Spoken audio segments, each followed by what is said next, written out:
Ok, bonjour à tous ceux qui vont regarder cette vidéo. Je suis ravie aujourd'hui d'être en compagnie de Adèle Blanchin.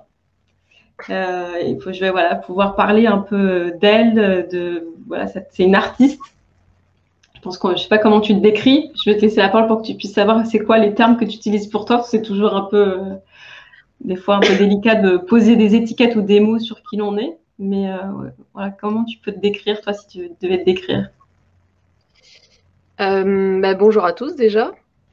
Moi, alors comment je me décrirais tout simplement comme une musicienne, enfin musicienne artiste, et spécialisée dans les instruments ancestraux, comme le Mm. didgeridoo, la guimbarde. Et puis après, un peu plus tard, je me suis intéressée à d'autres instruments comme certaines flûtes, comme la flûte amérindienne, une flûte qui s'appelle la houlouzi qui vient de Chine, certaines percussions. Et puis en fait, j'aime explorer pas mal d'instruments et je suis toujours ouverte à la découverte d'autres instruments, mais bien avec vraiment une préférence pour les instruments ancestraux, ou en tout cas les instruments qui viennent voilà, de loin dans le temps, voilà, Mm. qui sont souvent, qu'on retrouve souvent dans les peuples premiers ou dans des peuples très anciens. Voilà, ça c'est quelque chose qui me touche beaucoup. Écoute, je suis ravie, je vais rebondir sur ça, mais je voulais d'abord dire que tu es ravie que tu puisses partager un peu ton art, parce que moi, ce qui est important pour moi, c'est que les gens puissent partager leur art. Pour moi, c'est comme une médecine, et même là, à travers la musique, enfin les sons, les vibrations. Pour moi, quand on écoute, il se passe des choses en fait, hein, par vibration. Donc, je suis ravie de pouvoir aussi mettre en avant ton art, ta médecine entre guillemets. Tu vois, chacun peut mettre le mot qu'il veut dessus, mais et du coup, moi, je suis curieuse de savoir qu'est-ce qui t'a emmené vers ces instruments-là et est-ce que tu savais déjà de petite que tu voulais être musicienne? Comment ça arrivé dans ta vie, la musique? Alors, j'ai eu une enfance, on va dire, je vais dire banale, mais la vie n'est jamais banale, mais Mm. mes parents n'étaient pas musiciens, enfin, n'étaient pas dans le milieu artiste. Dans ma famille en général, pas vraiment, mais mon père avait quand même je pense, des prédispositions et il adorait écouter la musique. Par contre, un grand mélomane et Mm. j'ai eu la chance depuis toute petite de bercer avec de la musique, enfin de la belle musique et c'est très éclectique, donc il pouvait passer de la musique classique à la musique rock, au reggae. Enfin moi j'ai grandi avec les sons de Pink Floyd, avec Bob Marley, même avec de la musique qui était un peu alternative à l'époque. Je sais pas si tu connais la cosmic music. Donc mon père écoutait ça. C'était on va dire le début de l'électro. Donc c'était une musique qui était vachement faite avec les premières machines électroniques qu'on retrouvait en Allemagne. Donc mon père écoutait ça. C'était une musique vraiment, enfin, qui était faite pour planer, on va dire, hein. Ok. Et très riche en même temps. Et je pense que, et avec un côté un peu trans, un peu hypnotique. Alors j'ai grandi un peu avec ces sons-là quand j'étais petite, et ça m'a vachement marqué. Et en fait, quand j'ai découvert le didgeridoo, j'ai retrouvé un peu une résonance avec la musique que mon père me faisait écouter quand j'étais petite. Je pense que ça m'a beaucoup influencée. Et puis après, pourquoi attirée par les instruments justement ancestraux? Bah, je pense peut-être de par mes origines, parce que j'ai pas mal d'origines du côté de ma mère qui vient de l'île de la Réunion, Mm. qui a un gros mélange, qui a des origines chinoises, indiennes, africaines. Donc je pense que de par mes origines, peut-être mes gènes hein, qui ont voulu exprimer ça aussi. Dans la musique. Et voilà. Donc c'est pour ça que je m'intéresse aussi aux instruments qui viennent d'un peu partout dans le monde également. Ok. Voilà. Et alors pour raconter l'histoire, en fait, non, j'ai pas pratiqué de musique quand j'étais petite. C'est quand je suis arrivée sur Paris. Avant, j'habitais en Picardie, à Soissons. Et j'ai quitté donc cette ville à l'âge de 19 ans parce que j'avais envie d'explorer le monde. Et puis, du coup, je suis allée sur Paris. Et ensuite, bizarrement, j'ai pas vraiment cherché. Peut-être qu'inconsciemment, j'attendais quelque chose qui vienne sur mon chemin. Et c'est ce qui s'est passé en fait. Le didgeridoo est venu à moi, je l'ai pas cherché. Cet instrument, c'est vraiment, ça a été une révélation quand j'ai découvert l'instrument.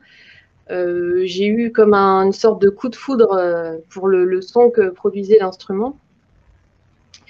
Et avant même d'écouter le son, j'avais vu l'instrument. C'est visuellement, je peux raconter, c'est une histoire. Je me baladais dans les rues de Paris, rue Mouffetard, et puis je me suis arrêtée devant un magasin qui allait fermer, et puis ils vendaient plein d'objets du monde. Puis, moi, tout ça m'attire évidemment. Donc je suis rentrée dans le magasin. Et puis, voilà, je regarde un peu partout. Et tout d'un coup, je vois tout au fond du magasin une rangée de didgeridoo. Et là, je reste complètement bloquée dessus. Et vraiment, ça a été, je sais pas comment expliquer, mais ça a été très, très fort, quoi. Et je comprenais pas, mais je suis restée vraiment bloquée dessus pendant 5 minutes. Et puis, je me dis, qu'est-ce que c'est que ce truc? Ça m'attire.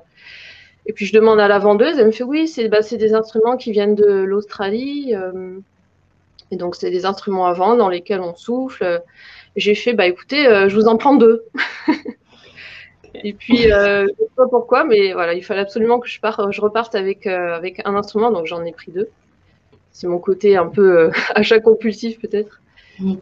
Puis, donc, je suis repartie avec ces instruments, et puis la vendeuse m'avait juste donné un petit bout de papier qui expliquait comment souffler dans mon instrument et comment faire le souffle continu. Donc, je repars avec ces 2 didgeridoo à la maison. Et puis, bizarrement, alors je les mets de côté, mais je les essaye pas tout de suite. J'attends une semaine et demie. Et puis là, j'invite des amis à la maison. Et puis parmi ces amis, il y avait un garçon qui voit l'instrument et qui dit: ah, mais c'est un didgeridoo. Je suis fan, mais tu sais souffler dedans. Vas-y, j'aimerais trop que tu montres, que tu fasses une petite démonstration. Et puis là, donc, il savait juste faire la vibration et il souffle dedans. Et là, encore une sensation de waouh, mais c'est incroyable, encore plus fort. Enfin, la sensation était encore plus forte que lorsque j'avais vu les instruments. Et là, il y a eu vraiment une révélation et en fait, j'avais hâte qu'ils repartent parce que je voulais vraiment me retrouver toute seule avec un instrument. Et dès qu'ils sont repartis, j'ai pris des didgeridoo et là, j'ai commencé à souffler. Et là, ça a été comme si j'avais reconnecté avec quelque chose que je connaissais déjà, en fait. J'ai vraiment eu cette sensation. Et ensuite, je soufflais, je jouais tous les jours pendant 3 heures. Ah ouais. Mes voisins n'étaient pas très contents, mais.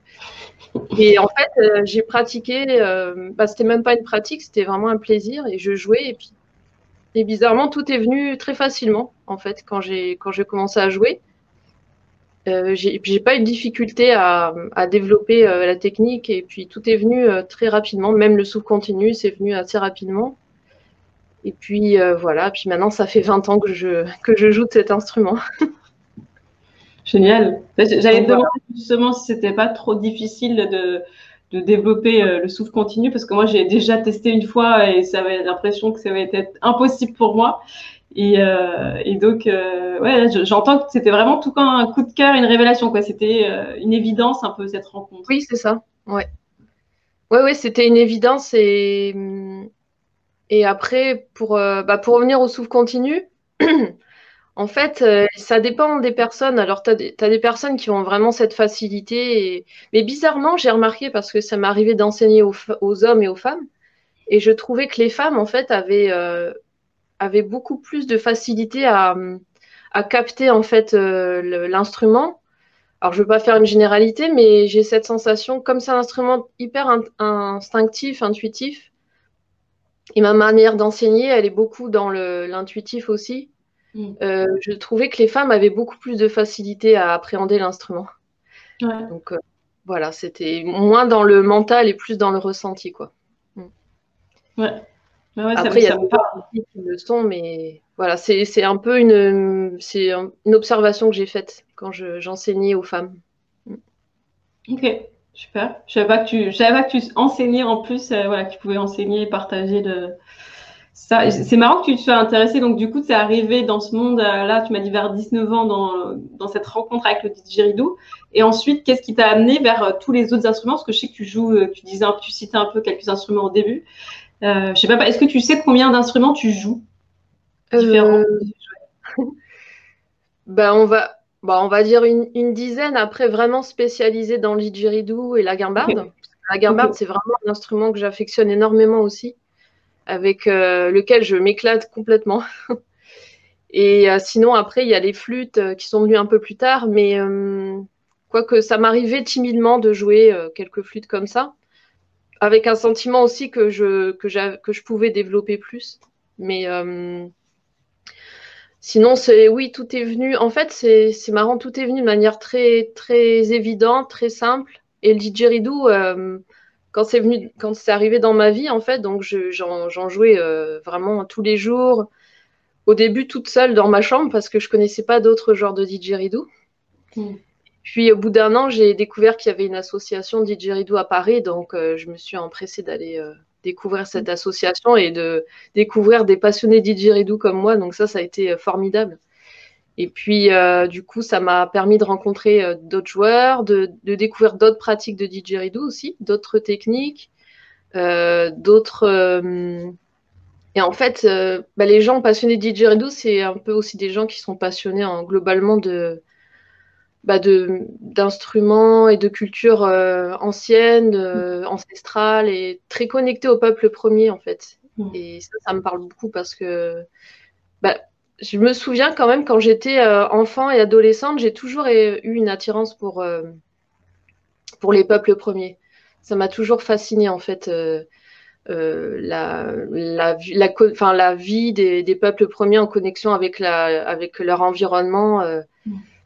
Et puis mon père, c'était un passionné aussi de préhistoire, donc je pense que ça m'a aussi influencé là-dedans.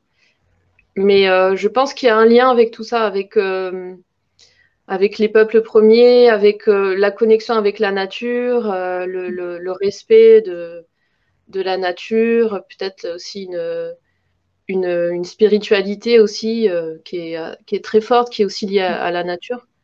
Donc, il y a un peu tout ça. Et je sais pas où je suis un peu partie. C'est Je sais pas où parfait. j'en étais, mais oui, Moi, du- oui, pardon. vas-y. Vas-y, Oui, vas-y. du coup, je disais que en fait, la rencontre avec ces gens de l'association, ça m'a ouvert d'autres portes. Et bizarrement, en fait, tout s'est enchaîné naturellement. C'est-à-dire que moi, j'avais pas prévu de devenir concertiste, mais les gens ont commencé à m'appeler, à me proposer des concerts, à monter sur scène. Et moi, je pensais que j'allais perdre mes moyens en montant sur scène. Et en fait, ça a été évident également pour moi. Je me suis découvert, voilà, une personnalité que je connaissais pas de moi. En fait, que quand j'étais sur scène, j'étais très à l'aise et j'ai adoré ça. Et puis en fait, du coup, ça s'est fait. Je pense que le didgeridoo m'a ouvert vraiment un univers incroyable, quoi. Ouais. Et à partir de là, voilà, j'ai fait des rencontres avec plein de musiciens. Donc, j'ai développé des projets, différents projets musicaux. Et puis, ça m'a ouvert à d'autres univers, dont le festival qui s'appelle Le Rêve de l'Aborigène. Voilà, un super festival qui a lieu tous les ans à côté de Poitiers, qui est vraiment un festival incroyable, qui à la base a été créé justement par des passionnés de didgeridoo et des peuples premiers, notamment du peuple aborigène. Et moi, j'ai fait partie justement de la première édition, et parce que l'association Didgeridoo de Paris a fusionné avec une association à côté de Poitiers, et ces deux associations ont créé ce festival. Ok. Donc j'ai été bénévole sur la première édition de ce festival, et puis après j'y suis allée pratiquement tous les ans, et après j'ai pu y faire des concerts là-bas, donc c'était une Hmm. sacrée aventure, ouais. Hmm. Oh, génial. Il est, bon, comme tout parcours, atypique, mais c'est-à-dire que comment l'instrument t'a amené à te révéler, enfin, révéler des parties de toi, genre monter sur scène. C'est sûr que tout le monde, c'est pas une évidence pour tout le monde. On dit, tu vas monter sur scène, on fait, what? Non, tu vois. Et là, Ouais. que tu as pu le faire ça, que tu as pu oser, y aller, et que finalement, tu t'es rendu compte qu'une fois sur scène avec ton instrument, bah, c'était juste bah, l'évidence, quoi. Ouais. Oui, oui, c'est assez étonnant parce que je suis à la base finalement quelqu'un d'assez timide, mais je pense que, enfin oui, j'ai saisi un peu les cadeaux que m'a offert la vie. Et puis, et en fait, en saisissant ça, je me rends compte que que la vie m'a offert des choses encore plus merveilleuses. En fait, j'ai osé suivre ça parce que pour moi, c'est vrai que la créativité, enfin, la vibration de la musique et de créer dans la musique, elle est vraiment très très forte chez moi et du coup, je pouvais pas la, il fallait qu'elle s'exprime quoi. Mm. Donc voilà. Ouais, c'est ça, c'est oser suivre ce qui est là, suivre les évidences et puis les opportunités. Je pense que tu as aussi suivi, même si ça peut, j'imagine, faire peur la première fois qu'on t'a dit, bah tiens, viens faire un concert, genre. Et puis finalement, tu t'es dit pourquoi pas et puis voilà où t'en es aujourd'hui. Tu fais des concerts. Du coup, tu as co-créé plusieurs albums, c'est ça? Tu as sorti des albums ou tu en as co-créé? C'est comment? Alors j'ai co-créé avec différents artistes, différents groupes. Dans des groupes vraiment. Alors, au départ, j'ai mon premier album, je l'ai fait avec un groupe qui s'appelait Young Bay. Alors, c'est justement avec des amis que j'ai rencontrés à l'association Didgeridoo. Et on était quatre, donc il y avait un duo Didgeridoo et un duo de percussion orientale. Et puis, on a fait de très beaux concerts. On a sorti un album et c'était vraiment. Je pense que c'est avec ce groupe-là qui m'a permis enfin, de vraiment d'explorer encore plus de choses au niveau musical, au niveau rythme. C'était très très riche.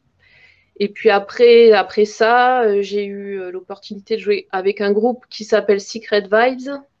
Alors c'est un groupe alors qui n'existe, enfin qui est un peu en pause en ce moment. Il existe depuis 17 ans maintenant. Et c'est un groupe, on va dire, qui mélange l'électro, la trance, l'électro avec les instruments acoustiques. Et donc, composé d'une personne aux machines, une flûtiste, une chanteuse, et puis joueur de didgeridoo Gimbarn. Donc il y en a eu plusieurs et moi j'ai joué pendant une dizaine d'années avec ce groupe et avec ce groupe c'est vrai on a fait des concerts assez extraordinaires à travers le monde. Donc c'est aussi ça, c'est que la rencontre avec le didgeridoo, ça m'a permis aussi de voyager dans le monde et Wow. ça c'est juste extraordinaire. On a pu aller Mm. jouer en Inde, on est allé jouer au Maroc, on a fait la Guadeloupe, on a fait Ouais. pas mal de pays d'Europe. Et puis après, plus tard, quand j'ai arrêté ce groupe, j'avais un duo didgeridoo et avec ce duo, on a joué aussi, on a fait pas mal de concerts à travers le monde. En fait, Mm. le didgeridoo, c'est international, donc ça, c'est vraiment génial. Donc on peut être invité un peu partout dans le monde. Mm. Ouais, mais c'est ça qui est magique avec la musique.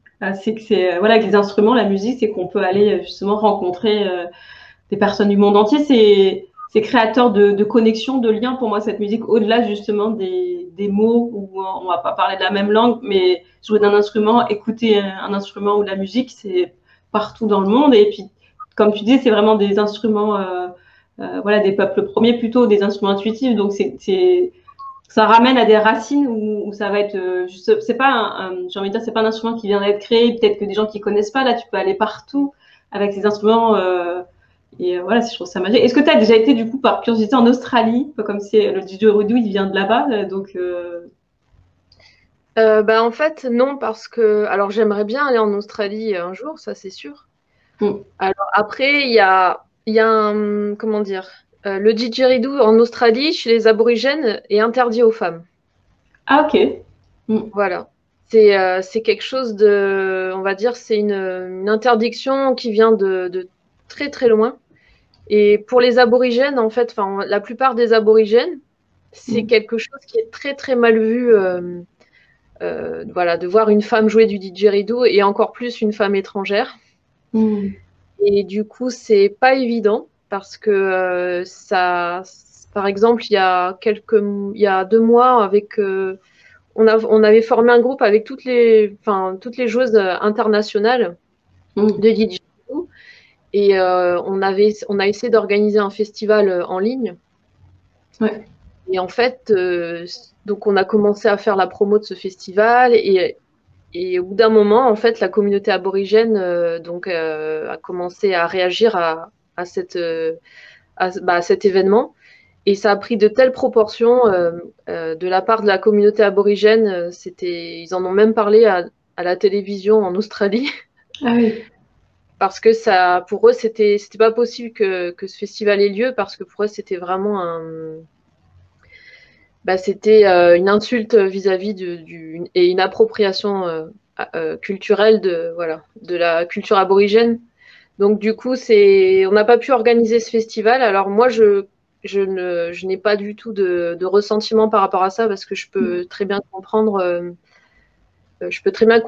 leur point de vue, parce que si j'étais aborigène, ça se trouve, j'aurais aussi réagi comme ça. Mais après, c'est vrai que le didgeridoo a vraiment fait son voyage depuis, on va dire, depuis les années 90. Mm. Et donc le didgeridoo vraiment a évolué. Et puis maintenant, on a des fabricants de didgeridoo un peu partout dans le monde, Mm. et qui ont fait des didgeridoo un peu plus élaborés, un peu plus modernes, un peu plus adaptés à des jeux modernes aussi. Ouais. Voilà, ça c'est un autre débat. C'est assez délicat. Voilà, Ouais.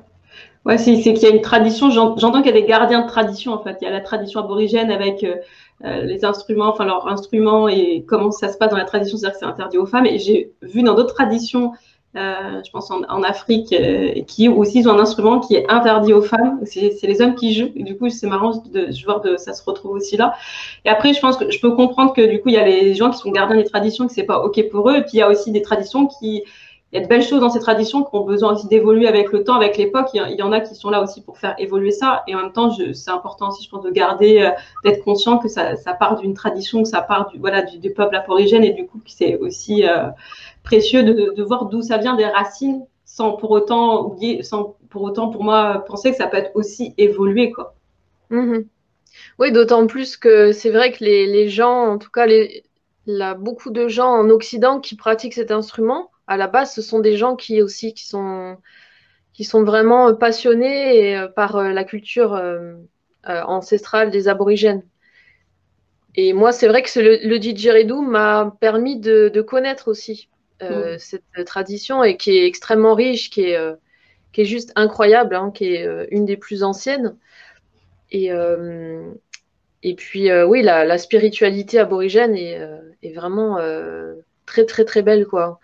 Mm. Notamment avec le Dreamtime, qui est en fait le temps du rêve, où à travers le rêve, en fait, le peuple aborigène permet de créer un équilibre, voilà, dans le monde, quoi. Il y a toute une je sais pas comment on appelle ça, cosmogonie, mais Ouais. c'est vraiment passionnant.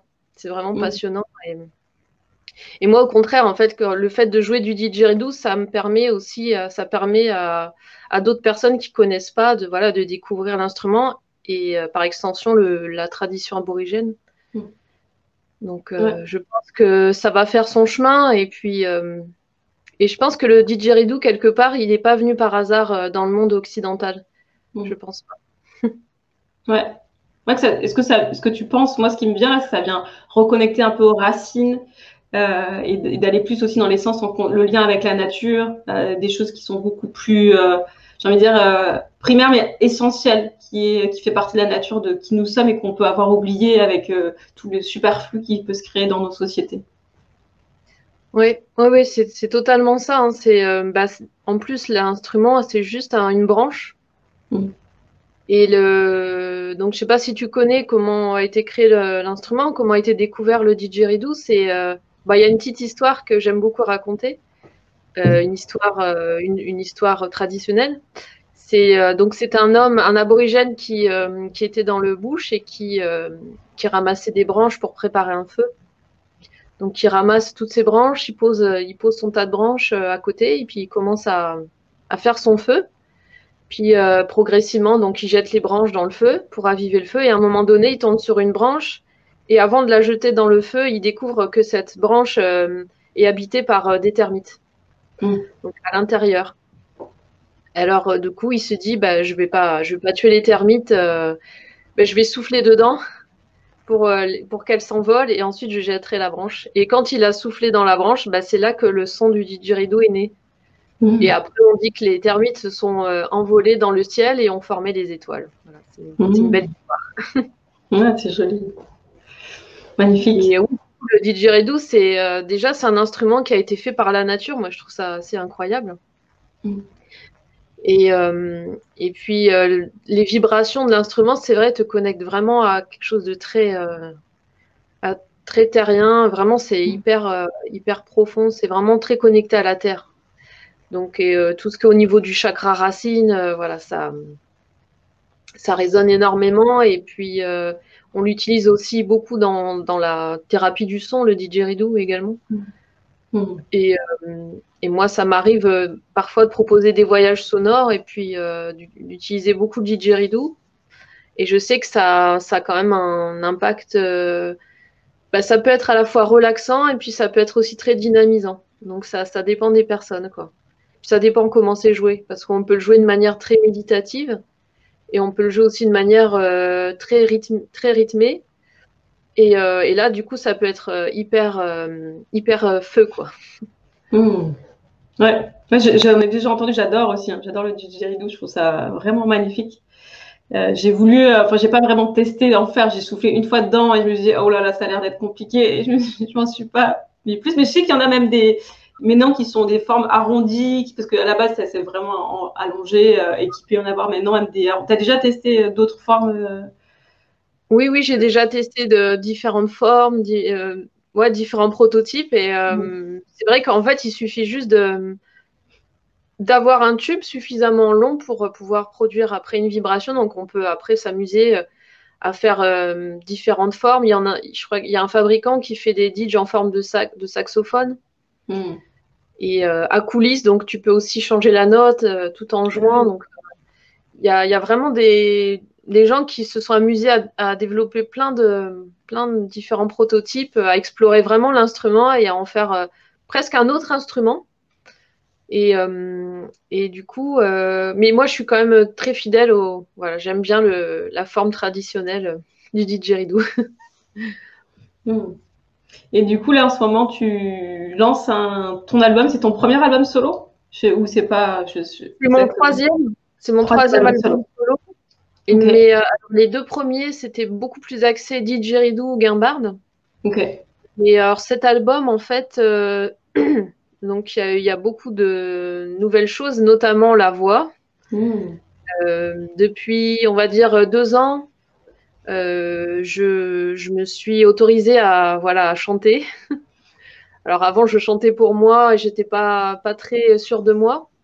Mais je pense vraiment que ce sont les instruments de musique, surtout le didgeridoo, qui m'a amené qui a fait sortir ma voix. Wow. Vraiment. Parce que, alors, déjà, pour le côté physiologique, ça veut dire que quand tu joues le didgeridoo, tu travailles toute ta colonne d'air. Tu ouvres beaucoup de choses, en fait, et tu développes beaucoup de muscles.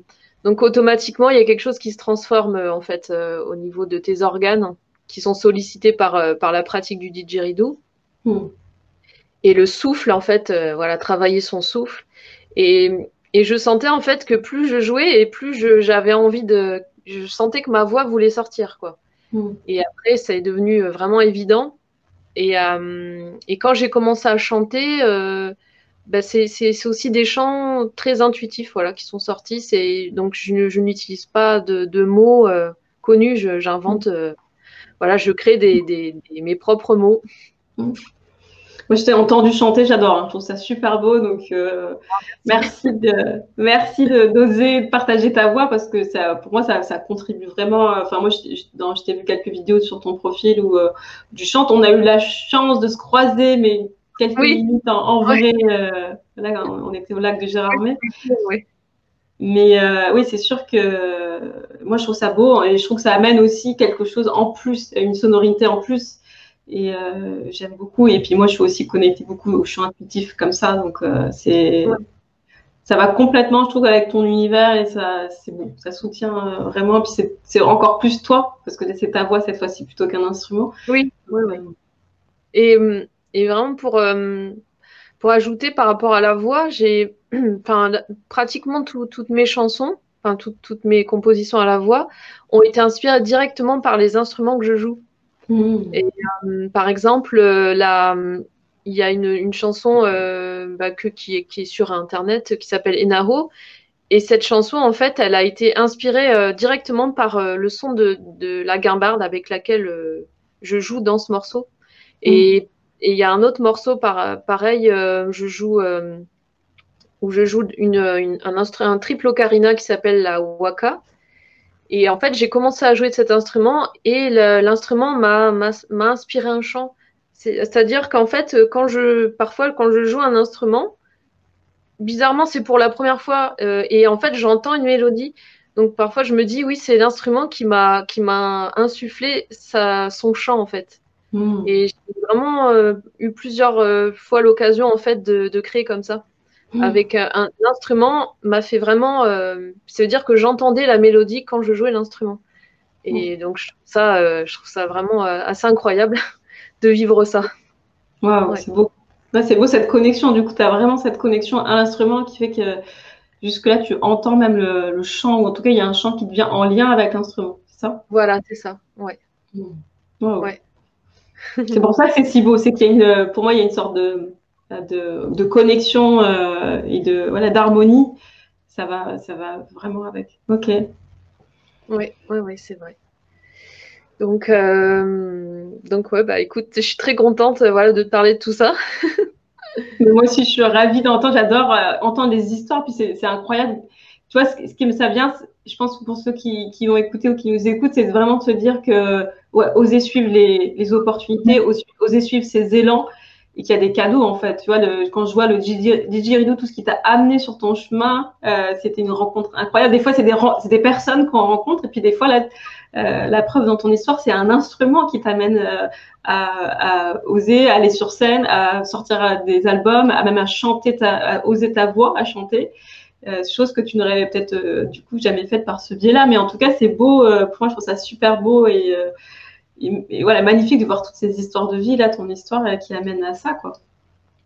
Et puis aussi une aventure humaine, c'est-à-dire des rencontres assez exceptionnelles aussi avec des musiciens incroyables avec lesquels je joue toujours d'ailleurs.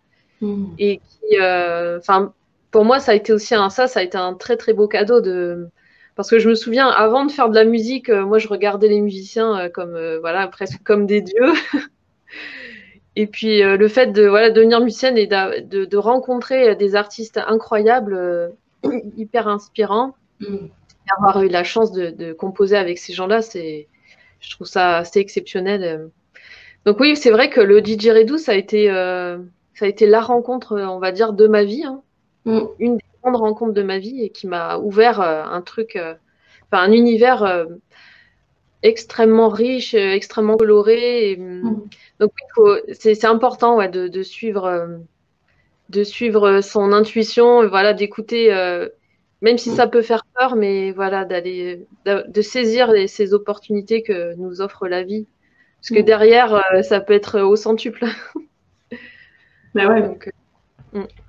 Ouais, c'est magique parce que moi, c'est une rencontre avec toi-même. Il t'a permis une rencontre aussi avec l'extérieur, dans des rencontres, dans les voyages, dans toutes ces. Ouais, c'était cette connexion intérieure-extérieure. Ce qui me vient en tout cas.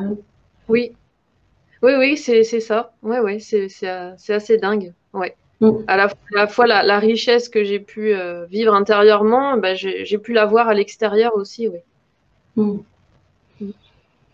Et donc là, tu es en train de sortir ton troisième album, c'est que tu l'as terminé et là, il est en pré-vente, c'est ça? Alors pas du tout, non. Alors là, je suis dans le début de la préparation, Ok, donc je suis en plein studio pour ok, enregistrer mes différentes compositions ok. et pour réaliser cet album que j'affectionne tant parce que pour moi c'est vraiment je veux pas dire une finalité, mais en fait, ça réunit tous les instruments voilà, que j'ai explorés depuis une vingtaine d'années.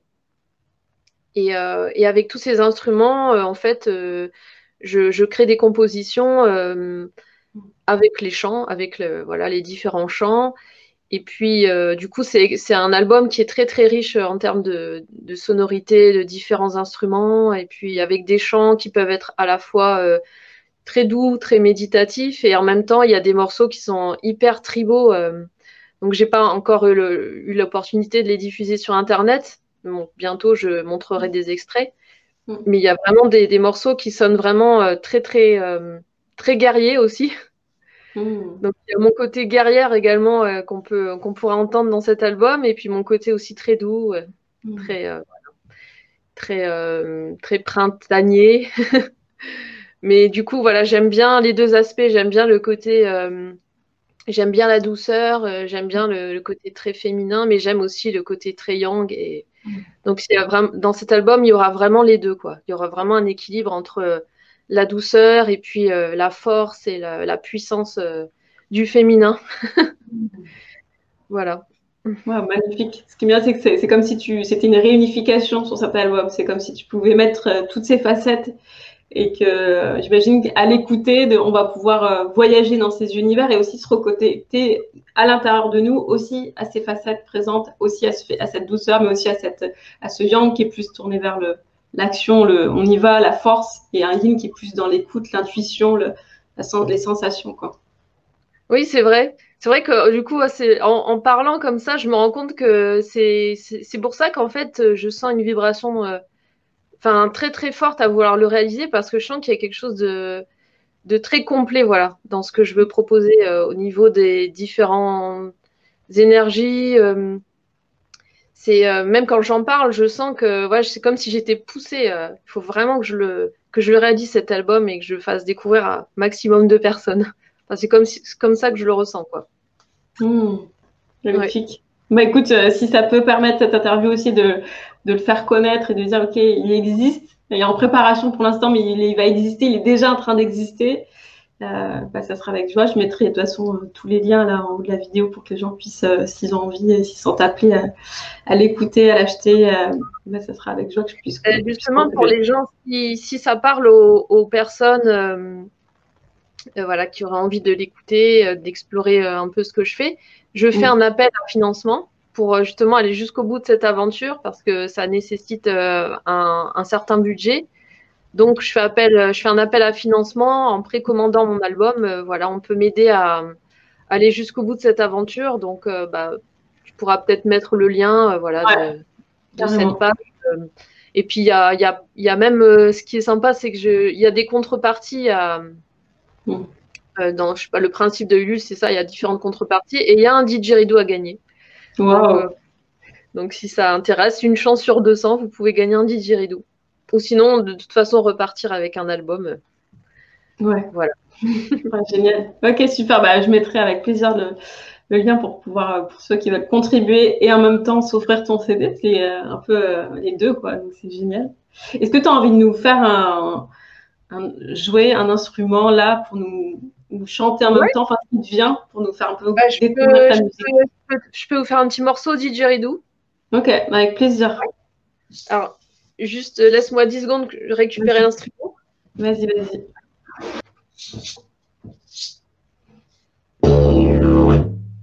Ça va pour le son? Ça va, ouais. Ok.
Yeah, merci.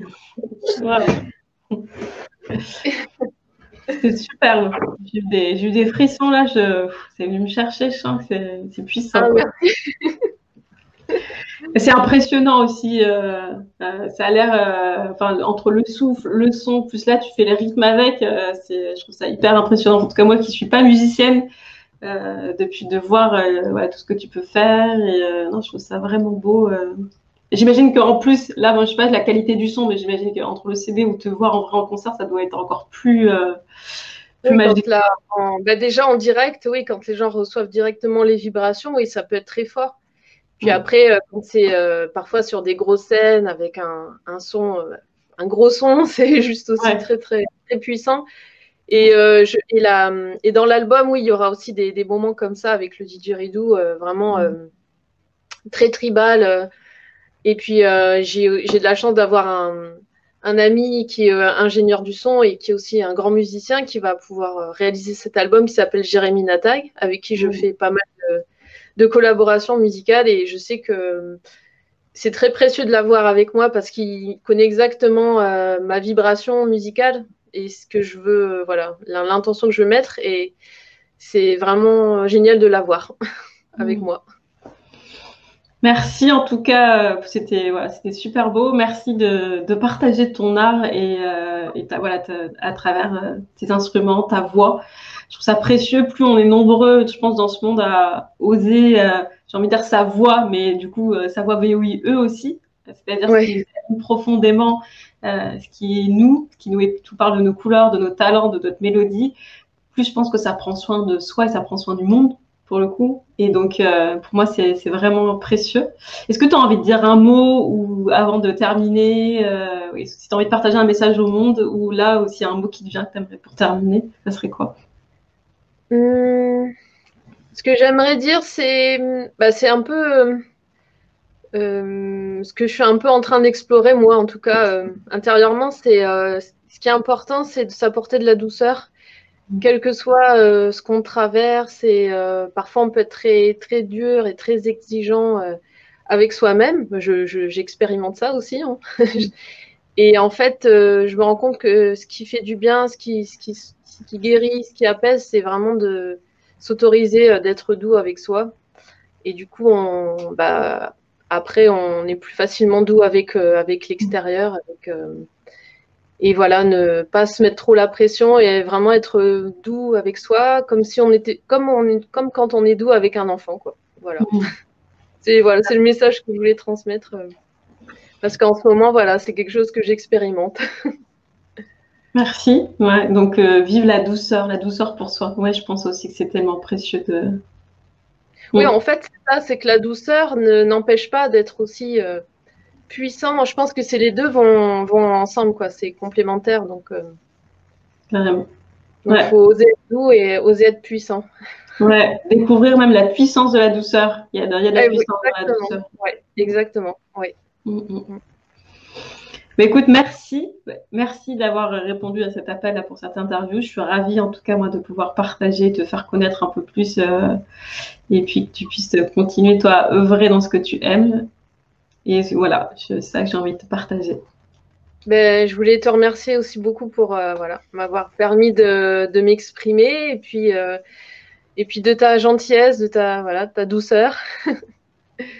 Et merci infiniment aussi de faire tout ce que tu fais parce que moi, je t'admire énormément également et je te suis depuis plusieurs années, donc voilà, j'adore ce que tu transmets au monde. Merci, merci beaucoup. Bon, merci à toi et puis au revoir. Je termine sur ces mots et voilà, je t'arrête là. Merci.